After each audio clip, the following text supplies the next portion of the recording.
rare and balanced view on politics in today's world.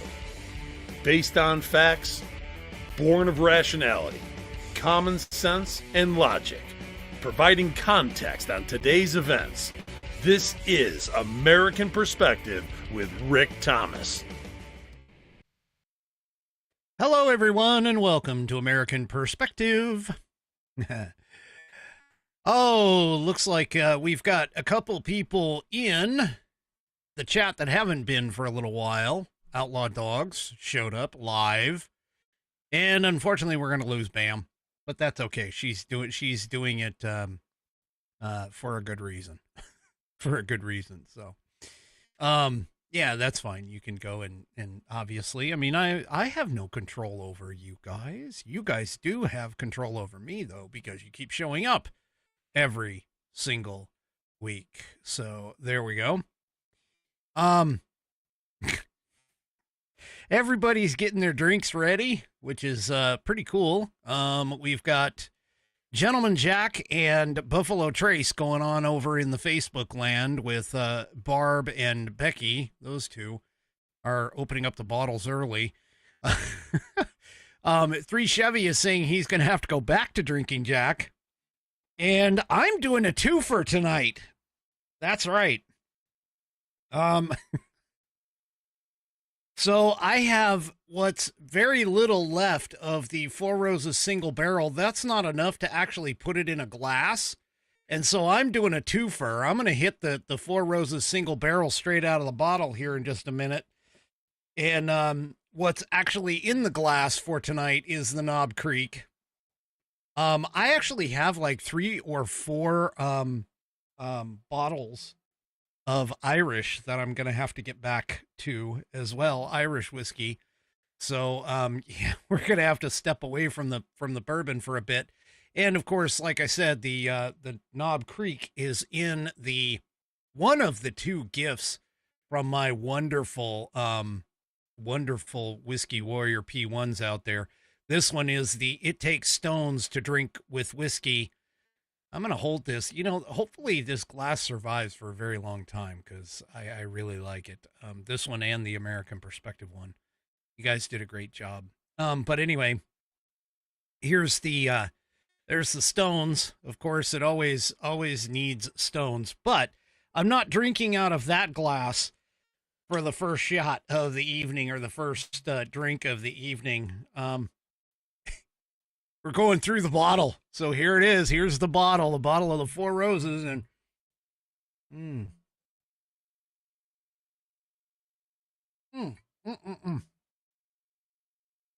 Woo. Ah, there we go. Empty bottle. Oh. Put it down here with the other one. I had a packed desk here earlier.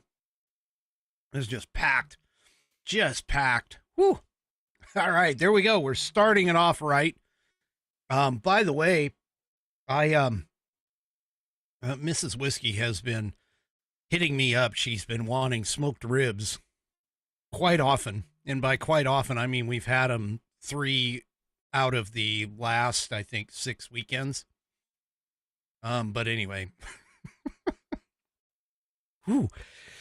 Tonight also too, toward the end, by the way, I have a twofer in the questions for whiskey, because of the fact that we missed last week and, I missed the week prior.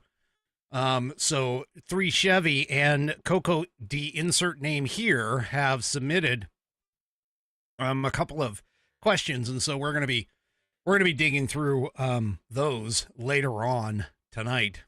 So all of that is, of course, on the docket for this evening. So let's go ahead and get things kicked off tonight. We're starting back at the top of the list. Amy is up for the Pledge of Allegiance. So if you are of mine, please stand, remove your hats, if you're wearing one, like me, and place your hand over your heart and follow along with Amy as she recites the Pledge of Allegiance. I pledge allegiance to the flag of the United States of America, and to the republic for which it stands, one nation, under God, indivisible, with liberty and justice for all. And of course, I do appreciate that wonderful rendition of the pledge played here on the program. If you would like to hear your pledge played here on the program, all you need to do is record yourself reciting the pledge in your style, whether it's an audio file, video file, whatever kind of file that you record it in. Take that file, attach it to an email, send it off to me, send it to fans, FANS, at AmericanPerspective.online. That's fans at AmericanPerspective.online, and I will get you into the rotation. We've got 16 total ones right now. 16. I need more. You know, get people to do it. Pledge of Allegiance, man. Let me tell you, it's a great thing. We need to bring it back. All right. Let's go ahead and talk about tonight's top of the headline sponsor, which of course is the Institute on the Constitution. The Institute on the Constitution was established in 2004 as a 501c3 nonprofit with one singular mission, and that is to restore the constitutional republic through grassroots education. All courses and materials are developed using primary source documents and taught from the American view of law and government as defined in the Declaration of Independence. In the following 3 key points. 1, there is a God. 2, our rights come from him. And 3, the purpose of civil government is to secure and protect our God-given rights. It's not to take care of you for the rest of your life. Anyway, moving on. The IOTC offers the opportunity to educate yourself on our most precious founding document, which is the Constitution of the United States. They also provide tools to educate your community and get involved with local government. Start by taking their free U.S. Constitution course and go from there. Use my affiliate link, iotc.americanperspective.online, to sign up, and while you are there, take a moment to look through their other course material and information. My affiliate link, once again, is iotc.americanperspective.online to get great content to learn about our historical founding and support the show in the process. That's iotc.americanperspective.online. Or if you just want to purchase this fabulous Saddleback leather-bound U.S. Constitution to support the show, all you need to do is go to constitution.americanperspective.online.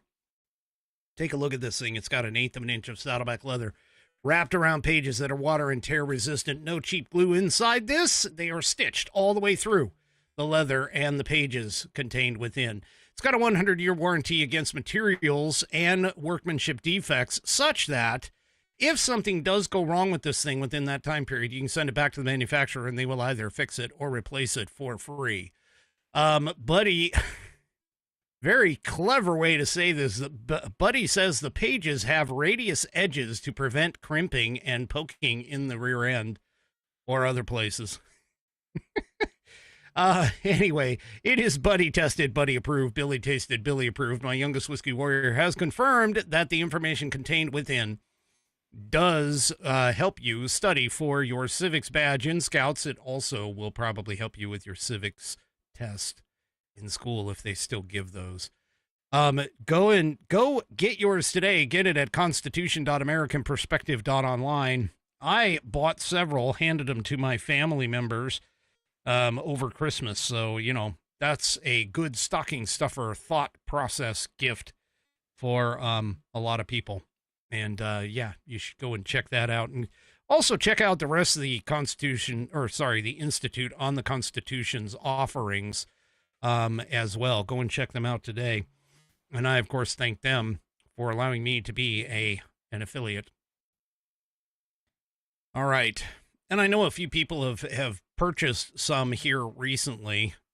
So I thank you for that, of course. But also check out the rest of the stuff. They got some fantastic books and information, and it's just fantastic stuff. All right. Well, Yeah, we already talked about the whiskey, so I don't need to. Oh, I got the book right here, and I forgot all about it. All right, let's go ahead and get the first segment out of the way for tonight, of course. On this day in American history.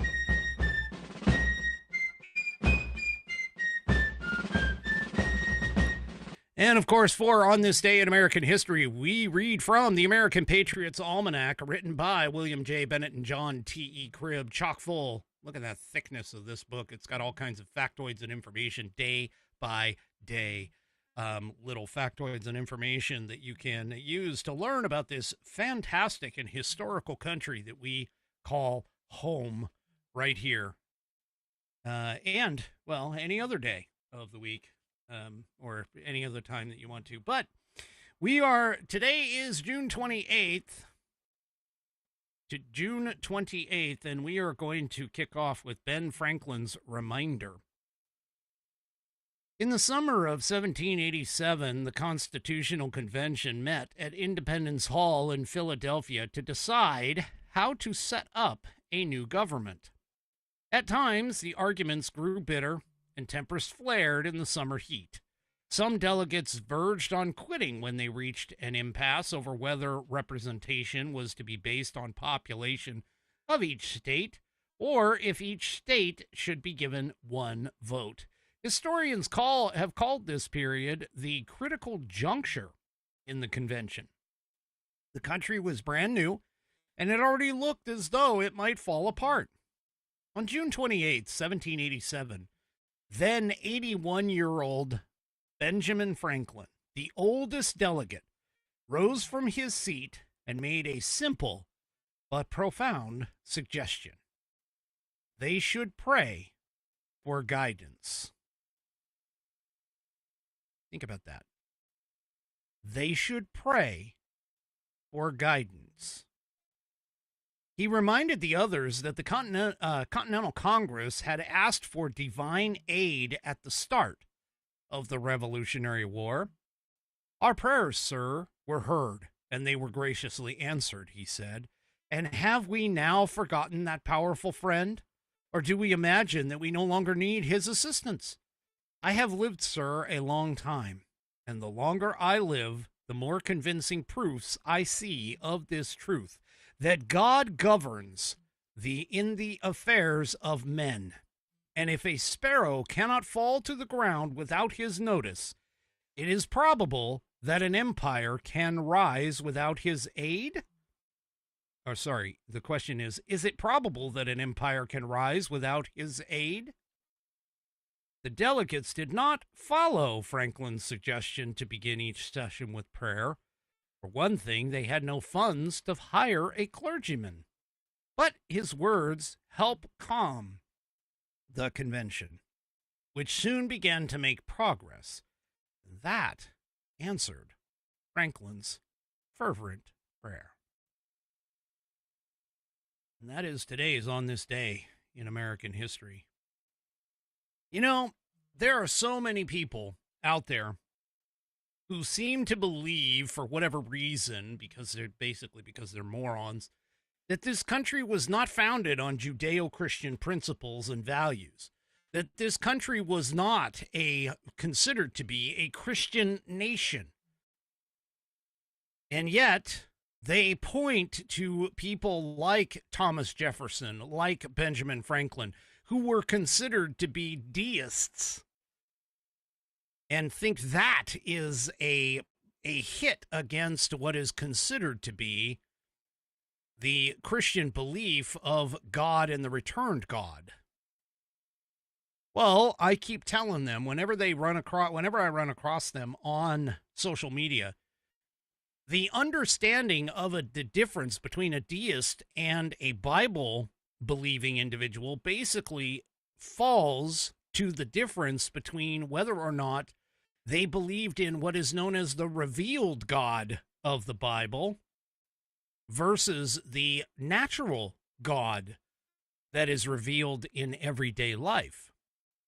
The deists believed in the natural God, meaning that they didn't believe that God had necessarily revealed himself through the writings of men, as the Bible is, but that God was revealed in everyday activities, in everyday life. But that still doesn't negate the fact that this country was founded upon Judeo-Christian principles. And those leftist lunatics that are out there trying to discern whether or not America is fundamentally a Judeo-Christian principle and valued country, you are all wrong. Completely wrong. And that moment right there where Benjamin Franklin at 81 years old stood forth and said to all of them, we need to pray.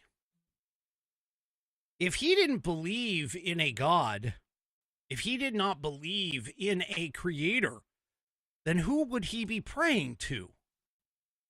And he even mentioned God. He even mentioned the fact that they prayed to God prior to putting together the Declaration of Independence and sending that off to their, at the time, king over in England, telling the king basically to F off and that they were going their own way.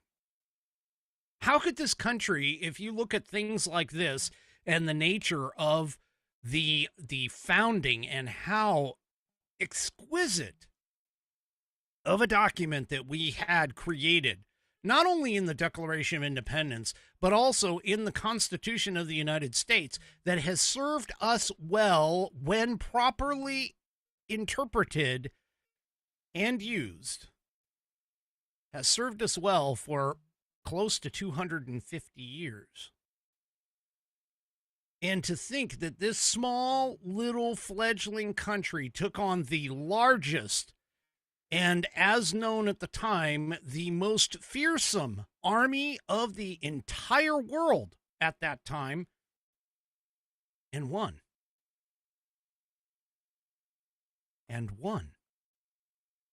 And when you look back at all of our history and everything that we have done, everything that we have accomplished, everything that this country has been able to pull together throughout its almost 250-year history, to sit there and think that we are not blessed by God and that we, as a principled country, do not follow the values and principles set forth by our Lord and Savior, is absolutely ludicrous. And to sit here and think that we are not a Judeo-Christian founded nation, values and principles aside, is a ridiculous lie. And the leftists that are out there, they try to perpetrate it, but they are completely moronic and literally stupid in that sense. All right. Speaking of Democrats and losing it and being completely out of touch with themselves, everybody here, all of my Whiskey Warriors know this to be a fact, okay? Democrats are the party of racism. Democrats have been the party of racism. Democrats were not the party of Reverend Dr. Martin Luther King. We know this, right? Dr. King was a Republican. He was a registered Republican. And forget what you may see, what a lot of people seem to think, oh yeah, the party switched. No, they did not. And you can actually go and research history, real history, and see that no, it did not. The parties did not switch sides. The Democrats have always been on the side of slavery, have always been on the side of divisiveness, have always been on the side of categorizing people into little boxes rather than looking at them, in the words of Dr. King, by the content of their character. Well, this one representative, she got a little pissed. She gets tired of people using and quoting Dr. Martin Luther King Jr., even though he was literally a Republican, not a Democrat. But they've adopted him because they seem to think that they are the ones who have the moral value in order to be able to quote him. Well, she went ballistic in a recent history. Her name is Latifah Simon. Yeah, Latifah Simon. Well, let's just take a listen to what Latifah Simon pulls out of her own rear end, because she was at the House Oversight Committee, and this is a hearing about DEI programs. You remember that DEI person that I played last night? Yeah, this is part of the same hearing. But let's take a listen to this Democrat representative who apparently has forgotten that Dr. Martin Luther King was a Republican. I want to be clear that 4 out of the 5 of you last year posted on your social media the words of Dr. King. And there are so few folks who actually have studied, who are clear on the theology of freedom of King. Very few of you have read and studied and have sat in Ebenezer Baptist Church. So I would ask you, you keep Dr. King's name out of your mouth. If you, like me and the many scholars who will be watching, studied King, you know that he and the mothers and the fathers of the civil rights movement and of the movement for emancipation not only would be struck by the conversations in this room, but would be shattered by the consequence of lies, of hatred, of abuse of this administration in the name of folks who worked to make this country more free. Children of Abraham, for real. I want to be clear for the young people that are listening today here in this audience, this conversation is not about an acronym. It's just not. No, it's not. It's about the fact that you, as the rest of your Democrat cohorts and all of those DEI people that came and testified so eloquently, have been put forth in understanding one thing and one thing only, that an immutable characteristic such as skin color means absolutely nothing in the meritocracy system that was created by the American Constitution. And she, as she so eloquently points out, the Emancipation Proclamation, which, again, was done by Republicans. The 1965 Civil Rights Act, again, was done by Republicans. The 14th Amendment that we're going to get into here in just a minute, was, again, done by Republicans. You can sit here, if you're a Democrat leftist lunatic, you can sit here and try to deny the facts of history all day long and twice on Sundays. But the fact is that you, Democrats, are the party of divisiveness. You, Democrats, are the party of putting people into specific boxes based on characteristics that they have no control over. That you, Democrats, are the ones who think that because of your skin color, you are automatically a oppressor or the oppressed. And yet, when you free yourself from this divisive thought process, when you free yourself from the chains and shackles of blaming somebody else for your issues and problems, you find that all of a sudden you are much more free. And you are able to accomplish the things that you are looking for. You are able to accomplish the goals that you are searching to achieve. These people, they live in the past. They live in the idea that because of your immutable characteristics, that you are automatically on the downside of life. And that is just not true. Just by the mere fact of being born in the United States, you already have a leg up, of a big leg up on the ladder of life over the rest of the world. Just by the mere fact that you are born in the United States, you have all the opportunities and the capabilities and the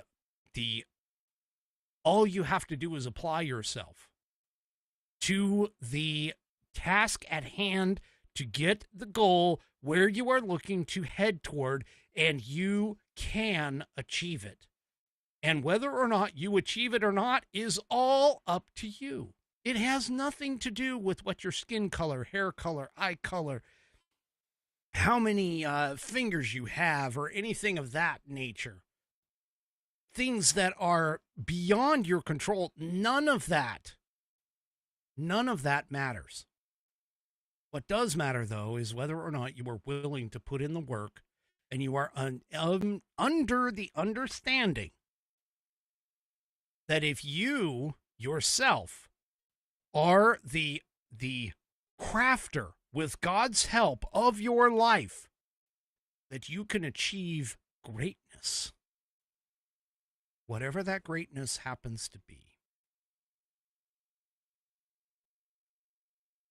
Well, because of the SCOTUS ruling yesterday, of course, the leftists are all out there attacking who? They're attacking the Trump family.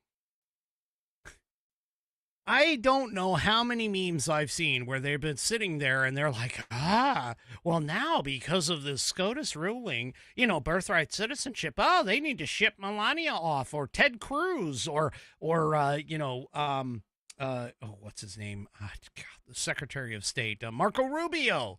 All these people, they're no longer Americans anymore, according to according to SCOTUS now. Well, they're completely wrong. And even Jasmine Crockett, the dumbass. Yes, and I am going to call her a dumbass because that is literally what she is. The dumbass stepped forward and she even questioned what's going on with all of this and is saying, hey, guess what? Now with all of this, we need to start questioning everything. Folks, Melania came here legally. She was under an E-1B visa. She arrived here. In 2001, she became an American citizen. She went through the process. She became an American citizen. She married Donald Trump.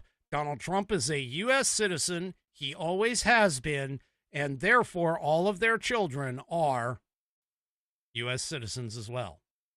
There's no question about any of this.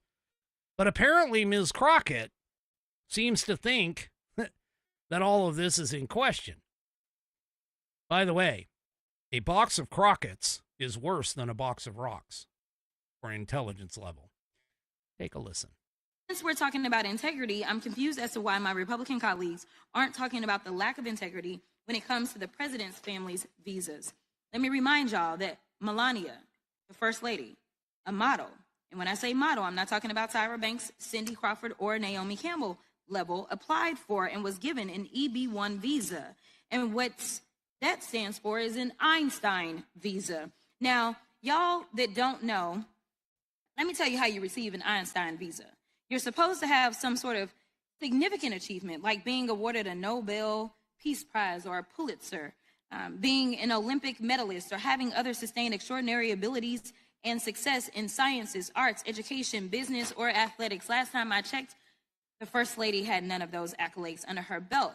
It doesn't take an Einstein to see that the math ain't mathin' here.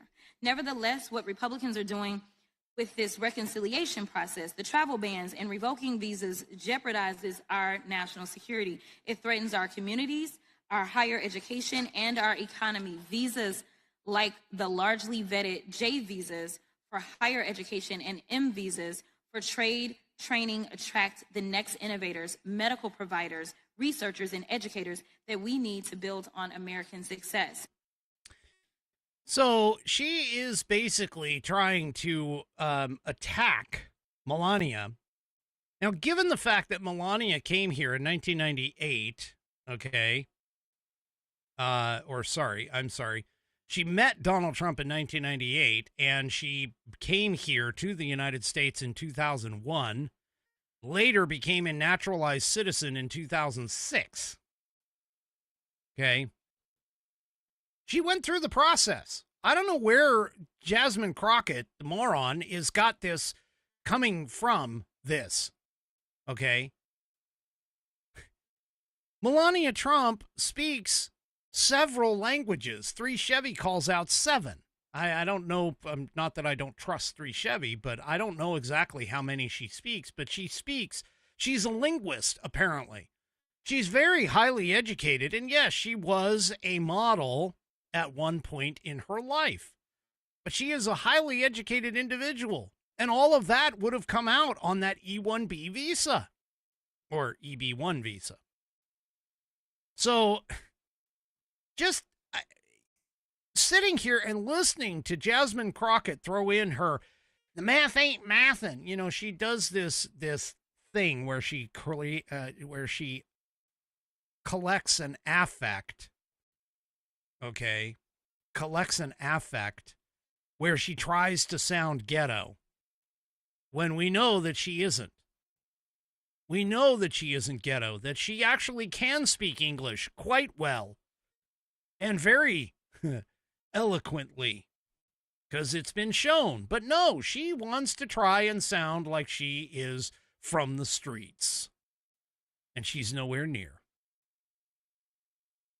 So anyway, unfortunately, Alex Norasta, who is the Vice President for Economic and Social Policy Studies at the Cato Institute, who did testify during the hearing, he actually defended Melania Trump's immigration status and said, not everybody could marry Donald Trump. I think that's quite an achievement, so I think she deserves credit for that. Well, that remark prompted laughter in the hearing room. Crockett responded, you sure are right. I couldn't have done it. No shit, you couldn't have done it because you're a moron. But anyway, so, yeah, they are just, the left is incensed over the SCOTUS decision. Now, keep in mind, the SCOTUS decision, once again, has nothing to do with whether or not birthright citizenship exists. I've given you my evidence. That's it. You need to take that for what it's worth. And, you know, develop your own thought process. But MSNBC, as an example, is completely melting down over this idea. Now, keep in mind, the injunction that was removed, partial injunction that was removed, had to deal with a plain and simple legal and constitutional fact that the district court judges issuing a nationwide injunction overstepped the scope of their authority. The only court, constitutionally speaking, under Article 3 that can do something like that is called the Supreme Court of the United States. None of these district courts have the capability of not only issuing an injunction that covers nationwide, but also issuing injunctions on other court systems and other court jurisdictions. They cannot do that. That has not been given to them. If they even are allowed to have that kind of power, that has not been given to them by Congress. Congress created all the lower courts. They created the entire lower court system because, for those who study American history know this, Article 3 was the final article that was written prior to the Constitutional Convention being convened. Therefore, it was written very hastily and basically said, hey, we're going to punt the creation of the courts, the lower courts, to the First Continental Congress, the First Congress that is achieved here. They punted. And therefore, what you end up with is the congressional 1789 Judiciary Act, which created all the lower courts. These nationwide injunctions, which is what the SCOTUS decision is focused upon, have never existed until the earliest that we can find in 1963, which means it's a 20th century invention. That prior to that, it was relatively understood that the courts could not issue nationwide injunctions, could not issue blanket orders, and therefore basically were overstepping their boundaries in doing so when it first was thought of in 1963.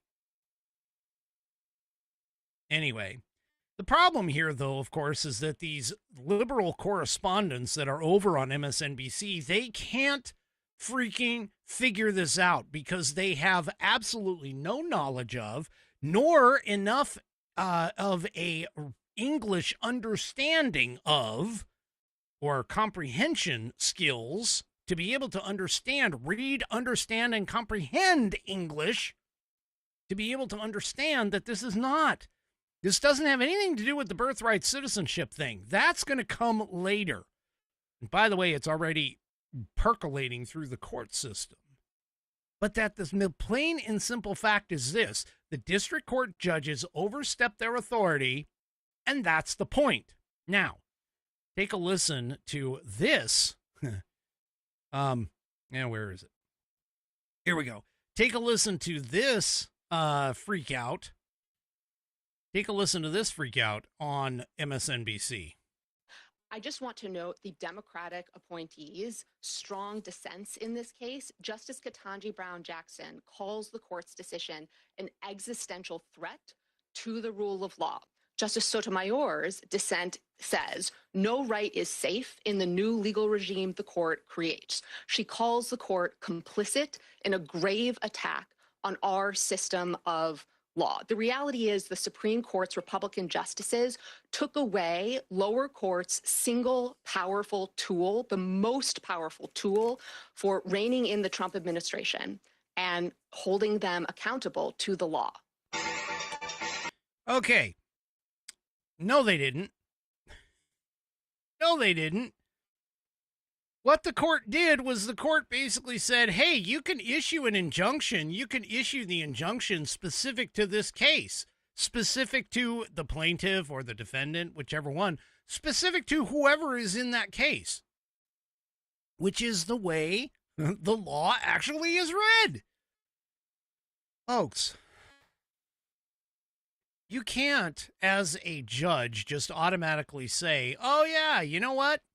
I'm going to go ahead and rule this way, which is essentially what they did. I'm going to go ahead and rule this way just because I feel like this is the case. Now, you'll notice, too, that she is freaked out over the fact that this is an existential threat to the rule of law. No, it is not. It is not an existential threat because, believe it or not, there's this thing called the Supreme Court. And the Supreme Court did not say, hey, by the way, we have no way of holding this up. No. She's freaking out over this. She is totally hyperbolically freaking out over this whole thing. And Sotomayor, who, again, I'm going to point out, activist judges, they're not constitutional jurists. They never should have been on the Supreme Court in the first place. But you have Sotomayor, Kagan, and Jackson. All three are basically going to come down on the side of the activists every single time because they are morons. They don't understand the Constitution. They have a hardline comprehension problem when it comes to history. And, of course, you know, what further pissed this off, obviously, was Amy Coney Barrett basically saying, yeah, Justice Jackson is a moron. And, her whole argument is, like, thrown out. Which is true. It completely is. There is not one thing in the Judiciary Act of 1789, which creates all the lower courts, that basically says, hey, guess what? court system. You can go ahead and hold back the president of the United States. And I believe if we were able to go back and communicate with the people who created that, they would all tell you, well, we can't usurp the Constitution with the Congress. Congress doesn't have the power to usurp the presidency. The only power that Congress actually has in control over the presidency is to bring them up on charges of impeachment. That's it. They can't control the presidency. They can't control the judiciary. Each one of the three separate but equal branches of government cannot control the other. Just like the president can't tell Congress, hey, guess what? You know, I feel like today you guys need to write a law that makes me king. Yeah, no, that doesn't work. Sure doesn't. Yeah. This is leftists doing leftist things, trying to hopefully and, you know, trying to hope and pray that maybe there's somebody somewhere that could go, oh, yeah, that's, you know, you got to read between the lines. I'm sorry, but the Constitution of the United States was actually written, believe it or not, in such a fashion that people of average intelligence and above can actually read it and understand what is written inside. I do it all the time. And I am not of superimposed intelligence. I'm smarter than the average person, I will admit that, but I am not like some super intelligent person. But I can read and I can comprehend English. My English comprehension skills are fairly high when you compare me versus other people within the testing sphere. And it doesn't take much. It really doesn't. Well, let me go ahead and hit one of these things here. Yeah, let's make a little bit of money here, Rick. All right. So you've been seeing there it is, True Social. Hey, talk about timing. True Social right there. I am at Whiskey Musings, meaning at Whiskey_Musings. At Whiskey_Musings on True Social. And if you're looking for a great place online for news, discussion, entertainment, then check out True Social, which is Donald Trump's social media website. You'll get breaking news stories, commentary from top media figures. If you want to see Trump's legendary True Social posts, you have to get on True Social today. I know X will repost them and some of the others will repost them. I get it. But if you want to get it up to the minute, on time, first time, there you go. All right? True Social, I'm telling you. Click this. Hey, this right here. There we go. The QR code, you can check it out. It's right here. Whoops, wrong way. There we go. Right here. There's the QR code. I got to go the right way. There's the QR code. Click that QR code and you can be taken right up to True Social. Join a growing community of patriots on a free speech platform designed to avoid censorship and cancellation by big tech. Make your voice heard. Join the movement. Join Truth Social. You can also, and yes, True Social has an app for Android. I use Android. I have True Social. Palms. Go to truesocial.com. Seriously, get signed up. You can check out all of my posts and things like that. They're all there. Yes, they have an Android as well as an Apple iOS app. You can get both. And go to True Social. Go to truesocial.com today. Yeah. There you go. All right. Okay. Oh, well, thank you, Angel Garden. I like that. I'm on target, meaning me, Rick. He has a newspaper from he or she. Sorry, did not mean to set you up in terms of whatever I'm assuming, and I can't assume because assuming makes an ass out of you and me. more me than you. But anyway, the point is that there's a newspaper from 1932 in Angel Garden's possession, and there's no doubt about being a nation based on the Bible, meaning based on Christian, Judeo-Christian beliefs. If you can get, Angel Garden, I'm going to tell you, if you can get me, I would love to see a photo of that. So if you could get a photo and then send it off to me, you can send it through email, send it to fans, FANS at AmericanPerspective.online. I would love to see that. That would be fantastic.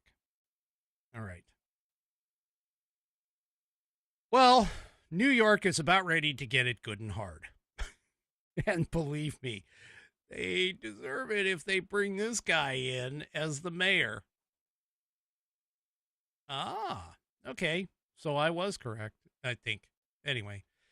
All right. Well, I'll try and remember that for next time, Angel Garden. Thank you. That's good. Yeah, it's a good thing that you know the difference between male and female. I think pretty much anybody on this show pretty much does, unless I've got some liberal lunatic moron who's just standing out there trying to yell at the screen, saying that I'm out of it. Anyway, all right. So New York City decided to put this guy up for the Democrat candidacy. And I got to tell you, if they put this guy in as mayor, I mean, you might as well run. Don't walk, don't crawl, run from New York, and don't ever go back there again in terms of the New York City. So he has now claimed and has pointed out that he wants to raise taxes. No surprise there. I mean, socialist, Democrat, lunatic morons, leftists, all they do is want to raise taxes. But here is the complete far leftist, Democrat, socialist, moron kind of thing to do, which is essentially, he wants to raise them specifically on white people. Yeah. You remember that whole concept that I started the show off with, that the Republicans are the ones that actually look beyond the immutable characteristics? Yeah, this stupid moron wants to increase taxes on white people. Yeah. So according to a housing policy memo on Mamdani's website, he has pledged to shift the tax burden from overtaxed homeowners in the outer boroughs to more expensive homes in the richer and whiter neighborhoods. You know, how he gets away with even posting that on his freaking website to clearly talk about this. I mean, how far have we come? You know, I remember in the 1980s, there was a lot of this stuff about the 80s, the 90s. I mean, granted, I was in the service at the time, and the service basically told us literally straight up, you are no longer black or white or brown. You are now green, which was an interesting category. But that pretty much told all of us that, hey, you don't exist because of your immutable characteristics. You exist because you are a United States Army individual, whether that was enlisted or officers. And believe me, there was a difference there, because the enlisted actually worked for their living. But beyond that, and I digress, I'm going to go ahead and give myself a train track. Yeah, that was a train track for sure, in terms of all that. Well, this guy wants to tax white people more than black people and brown people. Yeah. He wants to tax the hell out of the wealthy, whiter residents. Again, here we go. This is so stupid. Why are you taxing people who are already overtaxed? I mean, these morons, these literal morons, do not understand the fact that the American top earners in this country foot the majority of the tax bill. They already do. Ours is a progressive system. You want to get more money? Seriously, you want to get more money? Tax everybody at the same rate. And I mean all the way down to the lowliest, low earner. Get rid of the entire tax code altogether and go to what would be considered a flat tax. Charge everybody 10%, 15%, whatever kind of percent that you want, but just basically say, hey, everything that you earn automatically is 10 or 15%. Just go ahead and do that. And I guarantee you what's going to end up happening is not only is the American coffers going to like just increase like crazy, but it's also going to be considered more fair, because what somebody on the higher end of the tax bracket, 15%, is going to be a lot higher in terms of actual dollars than the individual who is down at the lower end of the income scale and picking up 15%. But hey, it's fair. It's 100% completely fair. If you want to do something like that, then let's go ahead and do it. But don't sit here and tell me, oh, we need to tax the billionaires more. They're already footing the bill. They're already footing the bill. Why are you sitting here talking about, taxes? Yeah, but Jeff Bezos, who's getting a lot of criticism for running off to Venice for his wedding, and he's sitting there and he's like, spending all kinds of money for his wedding. But guess what? The man made his he had a brilliant idea and was able to capitalize, keyword there, capitalize on the offering. He started selling books online. Seriously? Hell, if I had half the brains and the ability to be in the right place at the right time, I would love to have been a billionaire or a millionaire or whatever. This is just freaking ridiculous to sit here and claim, because it just sounds, again, Marxism, hello, class warfare. This sounds a lot like class warfare. Like they are trying to set up class warfare. That's the whole purpose of a Marxist.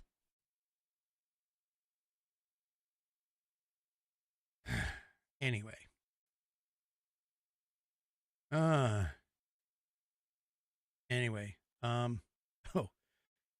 Well, it looks like I've got another fact checker in my group. I like this. By the way, Angel Garden, thank you very much for the for following the channel. That is absolutely wonderful. But you know what? You got to keep me and the rest of these people on task. I'm telling you. But Angel Garden says, Crockett is a crock, all right. The Emancipation Proclamation was for 1863 by executive order. 1865 after the Civil War, not King in 1964. She needs a history lesson. Actually, what she needs is to get out of Congress. She needs to go and actually work in the world. These people are just so... Anyway. All right, moving back to the topic at hand. Well, apparently, there's at least some people who are a lot smarter than the average person up in New York. And the reason being is because New Yorkers are poised to flee if mayoral candidate Zohran Mamdani, God, that's so hard for me, Mamdani. It's just that M and N combination that keeps throwing me off. Anyway, Mamdani, that's what I'm going to start calling him now. Mamdani keeps, he wants to abolish the New York Police Department, abolish prisons, abolish medical bills, abolish private health insurance, ban all guns, legalize sex work, give everybody, housing stuff, all this other thing. I mean, this guy, jeez. Anyway. So the New York Post apparently reports that a lot of high-end property buyers are overwhelming phone lines and attempting to exit existing deals and invest elsewhere outside of New York City. These are the people that actually make the city run, okay? This guy, let's see. I don't know what this guy is, but anyway. This guy, his last name is Serhant, Serhant. This guy told the Post New York Post that my number one job will be moving people from New York to Florida. Again. Based on the results, clients are going to hold off making any kind of investment in New York City. We're going to take a break from looking until there's more clarity on the mayoral election. One client who had made an offer on a Chelsea apartment told their realtor, people are frightened over the next 3 to 4 months. We're going to see a lot of people consider going to South Florida again. A real estate broker claimed it's going to be a COVID level of interest. These people who can afford to move with relative ease. Yeah. Yep. Oh my gosh, people. Yeah, even Robbie Starbuck posted on X. He goes, if this guy wins, I bet y'all, the New York Stock Exchange and every hedge fund moves to Florida within the next 4 years. Crime will skyrocket. People who created wealth in New York City will flee his socialist policies, and many jobs will leave too. Total disaster. This guy is a complete shit show. I'm just going to tell you, he is a complete shit show.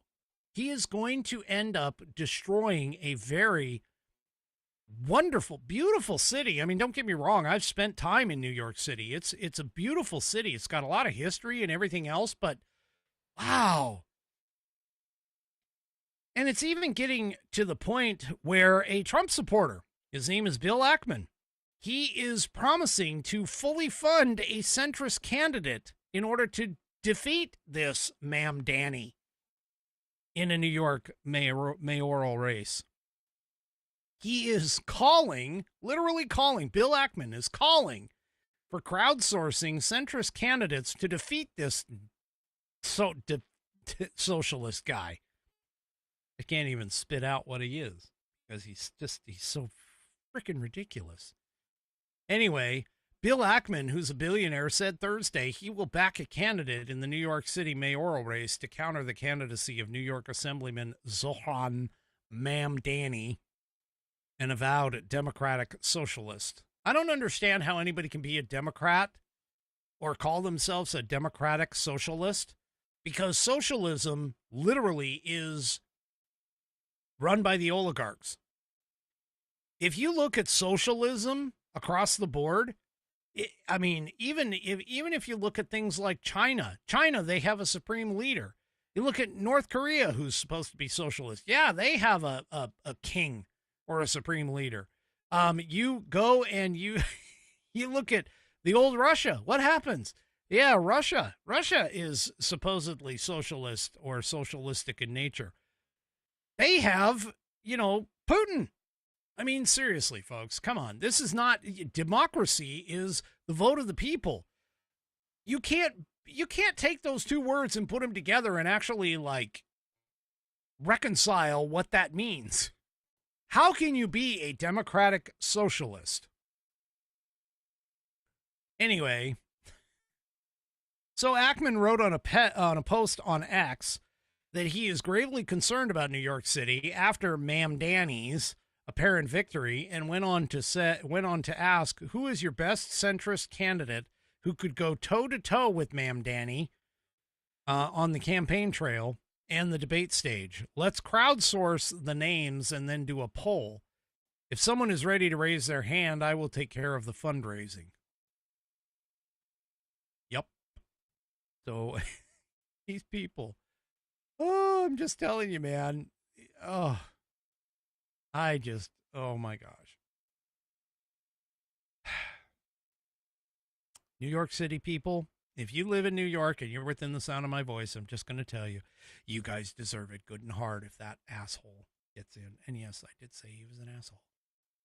He's 33 years old. He's never held a job, has no idea how to run a city. He wants to take over, he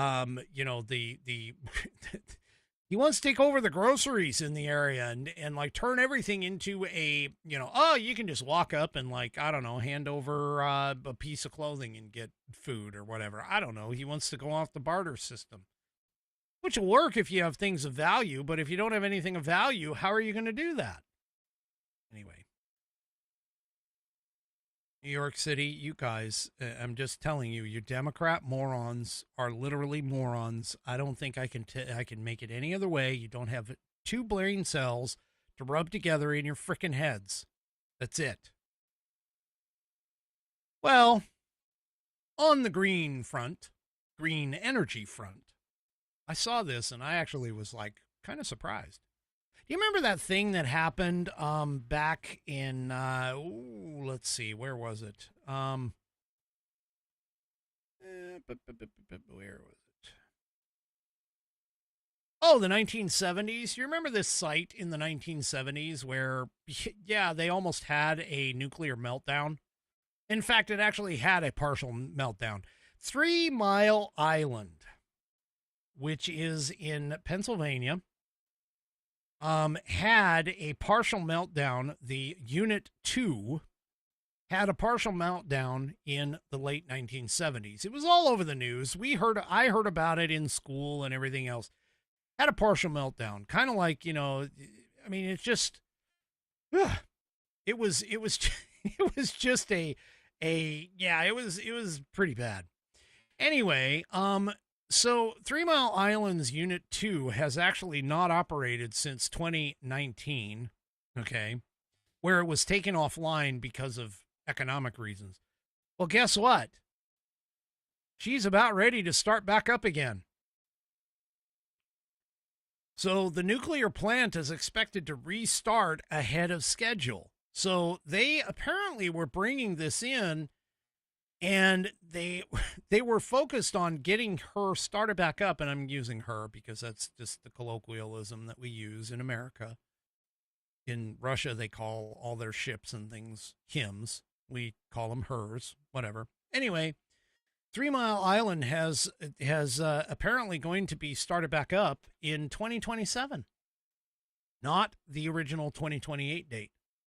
They've moved things forward. Constellation Energy Corporation's 3 Mile Island nuclear plant is expected to restart a year sooner than originally planned. So Unit 1 reactor may restart in 2027, a year earlier than the initial 2028 timeline that Constellation provided in September. Now, the reason for all of this, believe it or not, is because of the fact that Microsoft needs to have massive amounts of energy for its AI and its data centers that are close by. Folks, look, the reason why I bring this up and the reason why I bring this in is because of the fact that the leftists that are out there, all of these leftist moron lunatics, and yes, I am going off on them because they are stupid. They are sitting here claiming that, oh yes, green energy, wind, solar, hydroelectric, it's going to provide all of our power into the future and beyond. And yet here we are on the verge of technological breakthroughs like AI, artificial intelligence, that is going to require compute power that is beyond our current power requirements. So much so that Microsoft had to make a specific deal with 3 Mile Island to bring their nuclear facilities back online. Yeah. And that's real green. Yeah. Our technological advances that we've made require so much power that we now have to focus on nuclear energy. Now, don't get me wrong. Do not get me wrong. I have said on this program, and I'll say it again over and over and over again, nuclear is the only actual quote-unquote green energy that can supply our needs both today and in the future. It is the only one. And you want to talk about, and the reason why they're saying this is because of fossil fuels. The burning of coal and oil and natural gas cause CO2 to escape into the atmosphere. The amount of nuclear waste that comes off of these plants is smaller and less, albeit more dangerous, but smaller and less impactful than any other type of energy that we could possibly connect with at this point. And so the actual use of this power plant coming back online, which is making me sit here and wonder, because we actually have a nuclear facility that never finished being built here in Washington.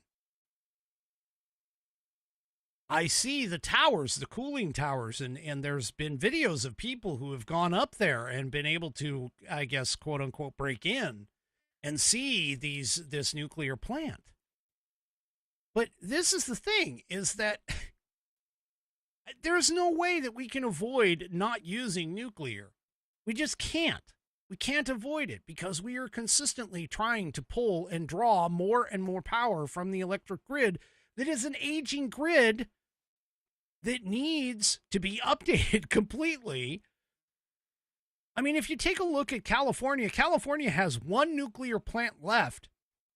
They were scheduled to decommission it.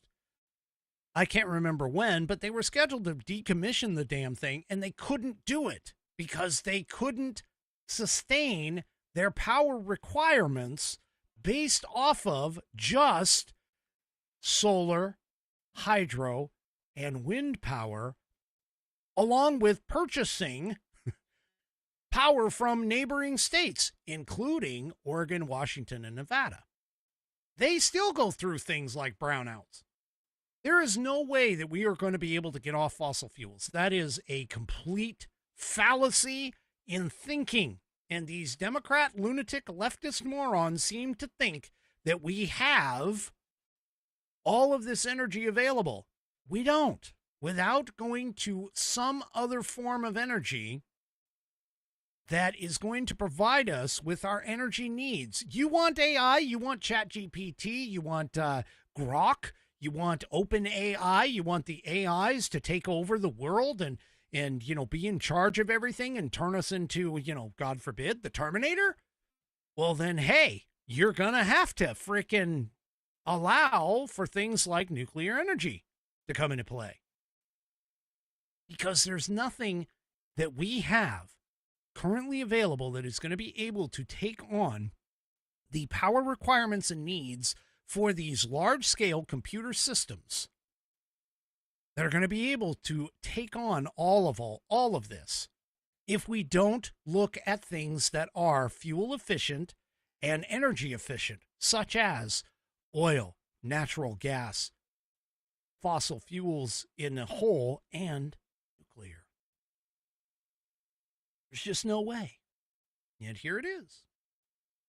3 Mile Island is about ready to come back online. So now, Reactor 1, by the way, just so everybody is clear, Reactor 1 is a separate facility from Unit 2. So these are in fact, here, let me show you. This is another picture of it. There's your 3 cooling towers. Okay. But yeah, this is outside of Middletown, Pennsylvania, and this photo was taken on October 16th of 2024. So there's your 3 towers, and you can see the tower closest to me is apparently got new concrete skirting around it. So yeah, I'm just waiting. Like I said, I'm just waiting for the one out in Washington to kick back up. The one in Oregon, the Trojan nuclear power plant, got decommissioned a long damn time ago, and its cooling tower was destroyed a long time ago. And I actually went there and toured the facility, actually watched the nuclear reactor, the rods, the cooling rods and things in the pool, as a elementary school trip. It was actually really cool. I mean, not that I wanted to be a nuclear physicist or anything, but it was really cool to watch. And that's all completely gone now. So anyway, we're not going to be able to survive on just the green energies. All right. Well, speaking of energies and wasting a lot of time and everything else, Trump's big, beautiful bill is being voted on, or has been voted on, here in the Senate. As you'll recall, the House passed it on to the Senate. The Senate's been having all kinds of issues with the entire thing. The Senate has basically had some really big problems with it. The Senate parliamentarian basically took out a bunch of things with regards to Medicare, Medicaid, so on and so forth, and basically said, yeah, you can't do that under Senate rules for a reconciliation bill. Now, keep in mind, the Senate parliamentarian is supposed to be a nonpartisan position who advises the Senate on what they can and cannot do under Senate rules. That doesn't necessarily mean the Senate can't go and overrule the parliamentarian, but John Thune, who is the leader of the Senate, has basically said, yeah, I'm not going to do that, even though it has been done in the past successfully, but whatever. Anyway, they voted or started voting on it, and apparently our usual suspects like Ron Paul, or Rand Paul, I should say, as an example, did not vote for the bill. So there is a potential that J.D. Vance will have to break the tie because we have some Senate Republicans who are not essentially towing the line on this entire thing. But anyway, yeah. They've been spending a lot of time, thanks to the parliamentarian tearing things out. They've spent a lot of time through the 10 different committees to come up with a big, beautiful bill kind of cobbled together. And by the way, the big, beautiful bill, even if the Senate passes it, as it currently stands, will have to go back to the House prior to going to President Trump's desk for signing, because whatever changes the Senate has made, it has to go back to the House of Representatives, and they have to approve all of those changes prior to it going to the president's desk for his signature or veto, depending upon which way he wants to go in terms of all this. Now, all of this, of course, is going to be attempted, because John Thune basically said, hey, we're going to get this done before the July 4th holiday. Well, July 4th comes up in less than 6 days. So I honestly don't know how they're going to do this. But yeah, they just, this whole thing is just a mess. But anyway, I digressed. And the Senate, of course, was to hold the initial vote. I've already been hearing that is the case, that they may have to bring J.D. Vance in to break the tie on the big, beautiful bill. Well, the U.S., and this is another thing leftists are going absolutely nuts on, the U.S. has basically said, yep, we're done. We're not talking to you anymore, to Canada, in terms of all the trade talks. And so, of course, the leftist lunatic morons have put out all the memes, have been saying, oh, yeah, our 200-year partner, we're done with them. No, we're not done with them. We just can't come to an agreement when they don't want to talk trade. So Trump announced on social media that he is ending all trade negotiations with Canada on June 27th in a True Social post. See, that's why you need to be on True Social. But True Social said that the termination was made because of Canada's plan to impose a digital services tax, which would affect all U.S. tech companies. The tax was set to take effect this Monday. The president called the tax, a blatant and direct attack on the United States. The policy basically is a 3% levy on revenue earned from digital services provided to Canadian users, and applies mainly to businesses such as Amazon, Airbnb, and, of course, Google.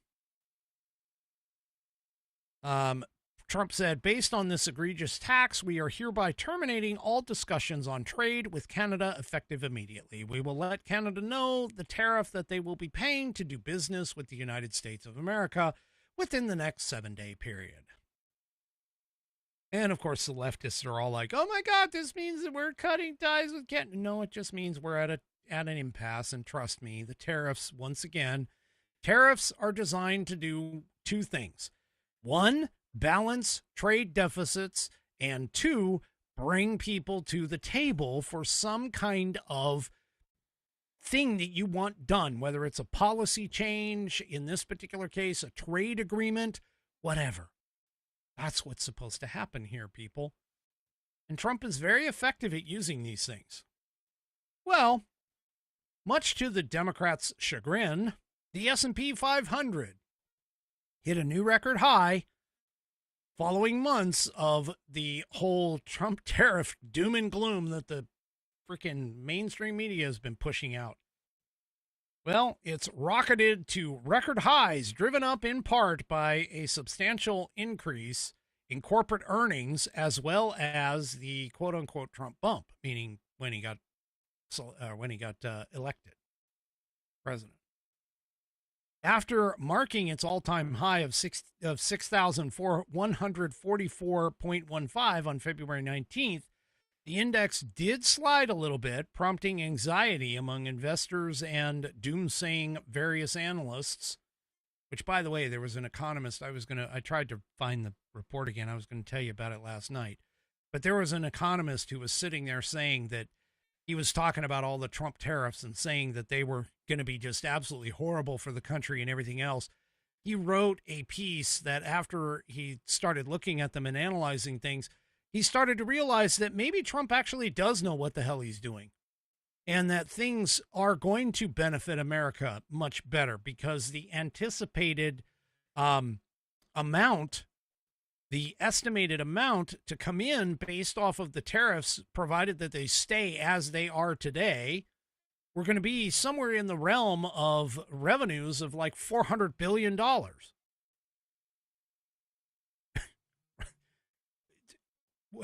And this guy was very outspoken on the whole Trump tariff idea. But yet here he is actually writing a piece and going, you know what? Maybe Trump's tariffs really are not all that bad.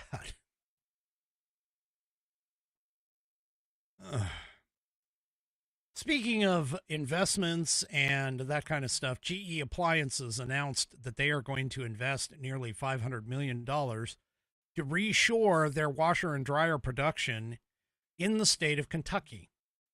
So the company itself was purchased by a Chinese-based multinational home appliance and consumer electronics manufacturer called Haier, H-A-I-E-R, in 2016.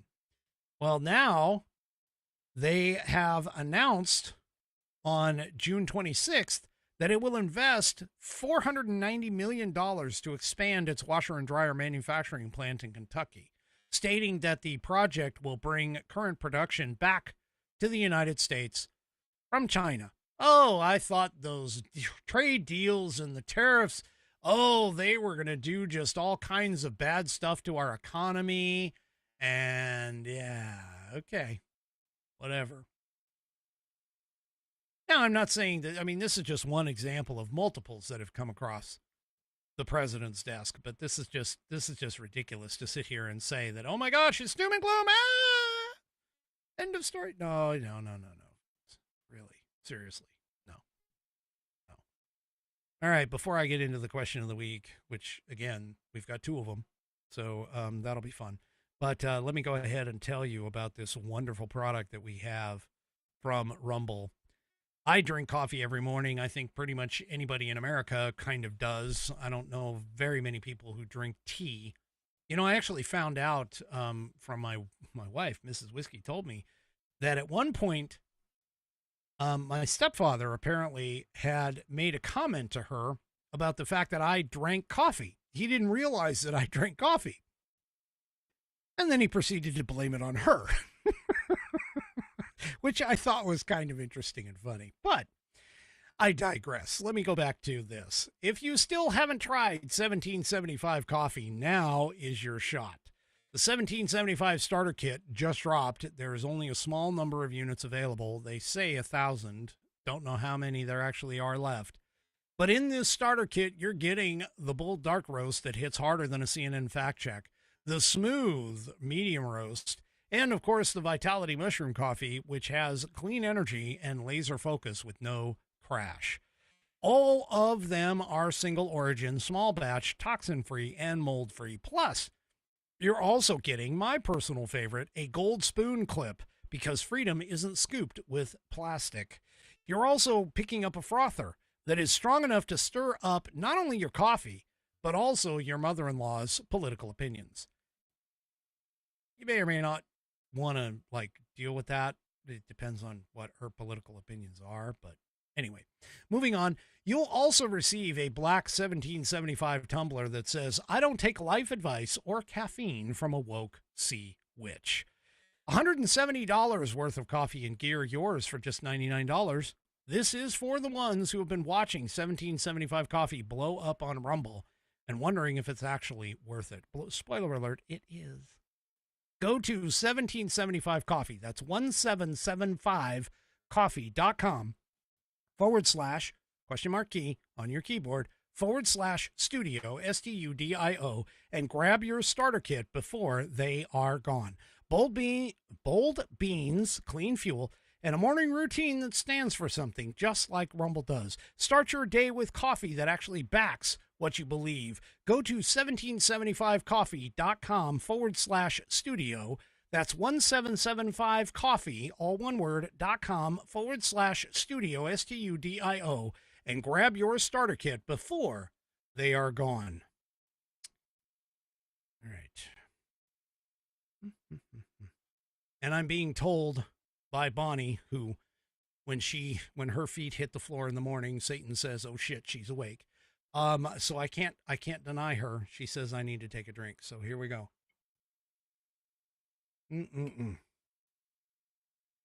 All right. Let's get on to tonight's questions. Yes, plural, of the week.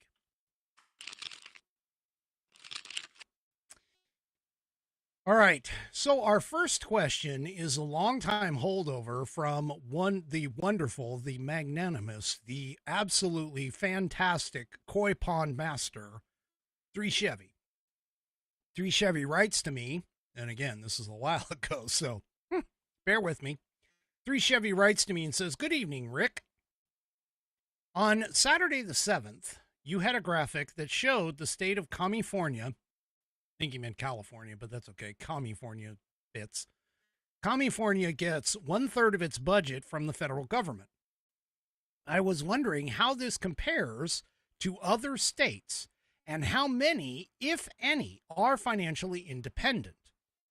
Then he says, "Thank you again for all the work you put into the show each evening." Well, I thank you for that, Chevy. All right, let's go ahead and kick your question off. First of all, there is not one single state that does not receive federal funds. That's just answering that right off the top of the head. And the reason being is because the federal funding actually goes to different things. It goes to things like road repair. It goes to things like self-defense, meaning, the National Guard gets some, which is supposed to be the state militias, kind of, sort of, but not really. There's things like, unfortunately, unconstitutional programs such as Medicaid, Medicare, etc., that are state administered and also federal funded as well. Okay. And so, anyway, the point is that everybody gets money. Everybody does. What matters, though, is how much a state actually contributes into versus how much they actually take out. And this is part of the problem. This is part of where you hear things like, the blue states are, supporting the red states. First of all, let's just be clear. There are no blue states. There are blue cities with red state areas in the rural areas surrounding them, making them purple states. There are no blue states. There are, however, fully red states. States like Wyoming, Idaho, things like that.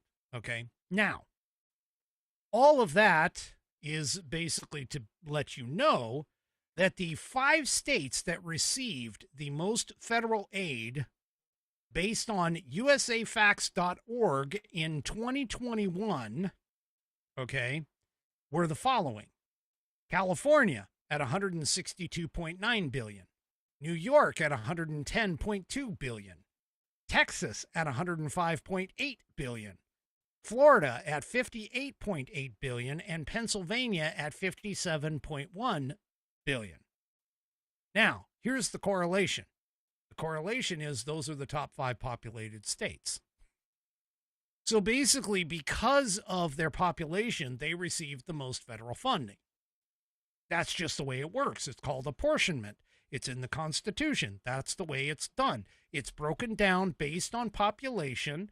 Those happen to be the 5 populous states, not populist, but populous states. And so they received those federal funds. Okay? That's just the way the cookie crumbles. Now, if with regards to that, though, how much state and local revenues actually depend on the federal government has multiple different degrees. Okay. Now, this graphic I'm about to show you demonstrates the percentage of total state and local revenues that come from the federal government itself based off of fiscal year 2021. So here, if you look at this chart, the more purple a state actually is, and thankfully they use shades of purple on this, but the more purple the state actually is, the more likely that state is dependent upon those federal funds. So you'll see states like Wyoming, New Mexico, Alaska, Louisiana, I believe that's Kentucky, I think. Those are like the highest highest states that are most dependent upon the local revenues. Okay. Then you have states that are a little less, like, for an example, Arizona, Wyoming, North Dakota. Then you'll have, I got to add in Alabama and I believe it's Mississippi. Then you got your next one is places like Texas, Missouri, Ohio, Michigan, Pennsylvania, Vermont, Massachusetts, those kinds of states. And it keeps dropping further and further. Now, keep in mind, this list changes over time. It's not, you can't just look at it in a vacuum and say, oh, 2021, this is where the states are, and this is how things are. No, they shift and change depending upon not only their population, but also depending upon their own budgets and so on and so forth. So even though, for an example, California gains the most in tax revenues, that doesn't necessarily mean that they are dependent upon those tax revenues from the federal government, as you can see in this particular case. In 2021, they only had 17% roughly, or 16% roughly, of what was needed. So again, and also keep in mind too, a lot of this depends upon how you take those statistics and how you tie them together. So it's not an apples to apples comparison. It's not apples to oranges and things of that nature. A lot of it depends upon year by year, depends upon GDP of the state. It depends upon all kinds of different things that are just a huge amount for it. And believe me, there are so many different sites. There's many sites that say, oh yeah, the blue states are, subsidizing the red states. And then there are some sites that say, the red states are subsidizing the blue states. Yeah, it's just, anyway. So there you go. Now let's move on to question number 2. Question number 2 comes from Coco. De-insert name here, because she has so many personalities. So she asks, with all the news of Trump wanting Kentucky Congressman Thomas Massie removed from office, a lot of people have been asking questions. Well, lucky for me, I knew just who to ask. You, of course. Well, thank you. I'm touched that you think of me high enough on that list. She says, would you please explain the difference between impeaching a president and expelling a congressperson or a senator? Which is easier? What is the difference between expelling, censuring, and reprimanding? And when was the last time that someone was actually expelled from Congress? Because I know this is more than one question, but it's all under the same topic. Totally agree with you. It is all under the same topic. All right. She also says, thank you, friend. Coco D. Insert name here. All right. So here it is. All right. Is it harder to impeach a president? We'll take one of these one by one. Is it harder to impeach a president? Yes. It is so much more harder to impeach a president because of the fact that both houses of Congress, whether it's the Senate or the House of Representatives, remember the House of Representatives generates the impeachment articles. They transmit that to the Senate. Then the Senate has a trial of impeachment and decides whether or not they want to actually remove the president or if they can leave him in office. As you recall, Clinton had articles of impeachment written up on him and sent over to the Senate. The Senate chose to impeach him and find him guilty, but they decided not to remove him from the office. Okay. Now, in terms of the choices between expelling, censuring, and reprimanding. So each of these, and by the way, the Constitution under Article 1, Section 5 talks about the expelling of a member. Okay. And it says, quote, each house may punish its members for disorderly behavior and with the concurrence of 2/3 of said house, expel that member. I kind of paraphrased, but that's basically trying to make it a little bit easier. So yes, you can expel a member of the House or expel a member of the Senate. It requires a 2/3 of that House. Now, keep in mind, the House, for an example, let's use Shifty Schiff because he's been in both houses. So the House can't sit there and say, hey, the House, we're going to vote on whether or not to expel Senator Schiff because he's a lying Democrat moron who believes in the Russia hoax. Okay, we're going to vote to expel him. Doesn't work that way. The Senate would have to bring up a resolution to expel Schiff and vote on it and get 2/3 of the Senate to expel him. Now, that being said, the House of Representatives also has two other options. They have what's called a censure and a reprimand. The censure is a little bit more like of a punitive kind of thing than a reprimand actually is. But realistically, I mean, neither one of them really go anywhere. I mean, they're basically given and done by the House in this particular case. And, you know, they go into his file. Maybe, depending upon how they vote, they could probably decide to remove him from committees or him or her from committees or anything like that. They're basically no more than like being sent to the principal's office and getting a letter in your file or whatever. I mean, they're really not that big of a deal in terms of that. Censuring, that's a reprimand. Censuring is a little bit higher in the fact that you're publicly admonished, because usually with a reprimand, you're not like called in front of everybody. So with a reprimand, it's just basically like everybody votes on it and you get it, it's stuck in your file. You don't even have to be present. In a censure, you would be brought down to the well and you're basically having to stand in front of everybody. It's sort of like, you know, putting on the dunce cap and being told that you're a moron. And, you know, there's that. Now, the Senate has similar processes, but not exactly. They don't call them the exact same thing. Now, in terms of also, too, keep in mind that each house can actually do different things. Like they can also fine somebody. So they can, for an example, there have been a couple of people in the past who have been censured and reprimanded for not paying their taxes.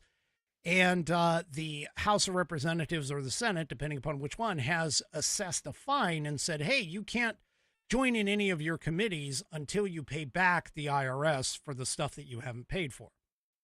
Now, the last time that anyone has been expelled, and by the way, originally expelling, censuring, and reprimanding weren't exactly viewed as something that was going to get rid of a member. In fact, originally in 1797, there was a senator, his name William Blount of Tennessee.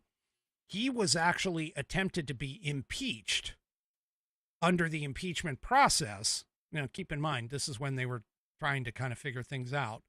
So he was impeached, or attempted to be impeached, and